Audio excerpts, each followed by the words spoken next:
James Joyce's Ulysses is widely considered to be both a literary masterpiece and one of the hardest works of literature to read.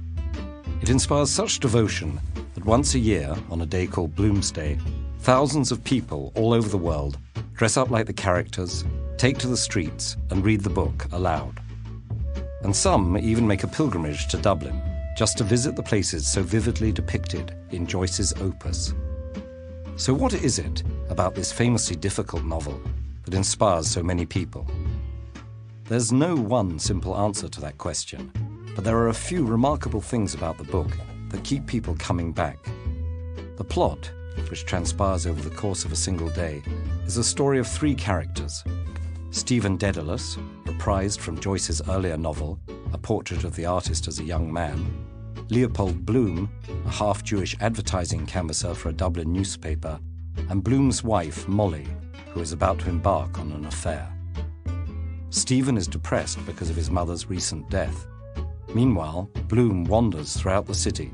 He goes to a funeral, his work, a pub, and so on, avoiding going home because Molly is about to begin her affair. Where it really starts to get interesting, though, is how the story is told. Each chapter is written in a different style. 15 is a play, 13 is like a cheesy romance novel, 12 is a story with bizarre, exaggerated interruptions. 11 uses techniques like onomatopoeia, repetitions, and alliteration to imitate music. And 14 reproduces the evolution of English literary prose style from its beginnings in Anglo-Saxon right up to the 20th century. That all culminates in the final chapter, which follows Molly's stream of consciousness as it spools out in just 8 long paragraphs with almost no punctuation. The range of styles Joyce uses in Ulysses is one of the things that makes it so difficult, but it also helps make it enjoyable. And it's one of the reasons that the book is held up as one of the key texts of literary modernism, a movement characterized by overturning traditional modes of writing.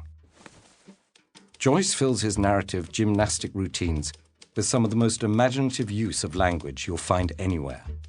Take, for instance, the figure seated on a large boulder at the foot of a round tower was that of a broad-shouldered, deep-chested, strong-limbed, frank-eyed, red-haired, freely freckled, shaggy-bearded, wide-mouthed, large-nosed, long-headed, deep-voiced, bare-kneed, brawny-handed, hair-legged, ruddy-faced, sinew-armed hero. Here, Joyce exaggerates the description of a mangy old man in a pub to make him seem like an improbably gigantesque hero. It's true that some sections are impenetrably dense at first glance, but it's up to the reader to let their eyes skim over them or break out a shovel and dig in. And once you start excavating the text, you'll find the book to be an encyclopedic treasure trove. It's filled with all manner of references and allusions, from medieval philosophy to the symbolism of tattoos, and from Dante to Dublin slang. As suggested by the title, some of these allusions revolve around Homer's Odyssey. Each chapter is named after a character or episode from the Odyssey, but the literary references are often coy, debatable, sarcastic, or disguised. For example, Homer's Odysseus, after an epic 20-year-long journey, returns home to Ithaca and reunites with his faithful wife. In contrast, Joyce's Bloom wanders around Dublin for a day and returns home to his unfaithful wife. It's a very funny book. It has highbrow intellectual humor, if you have the patience to track down Joyce's references, and more lowbrow, dirty jokes. Those and other sexual references were too much for some. In the US, the book was put on trial, banned, and censored before it had even been completed, because it was originally published as a serial novel. Readers of Ulysses aren't just led through a variety of literary styles, they're also given a rich and shockingly accurate tour of a specific place at a time, Dublin in 1904. Joyce claimed that if Dublin were to be destroyed, it could be recreated from the pages of this book. While such a claim is not exactly true, it does show the great care that Joyce took in precisely representing details, both large and small, of his home city. No small feat, considering he wrote the entire novel while living outside of his native Ireland. It's a testament to Joyce's genius that Ulysses is a difficult book.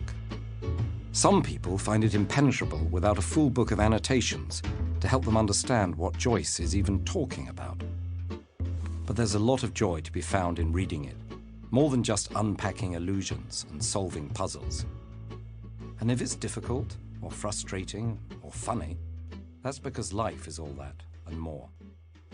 Responding to some criticism of Uylsses, and there was a lot when it was first published, Joyce said that if Uylsses isn't worth reading, then life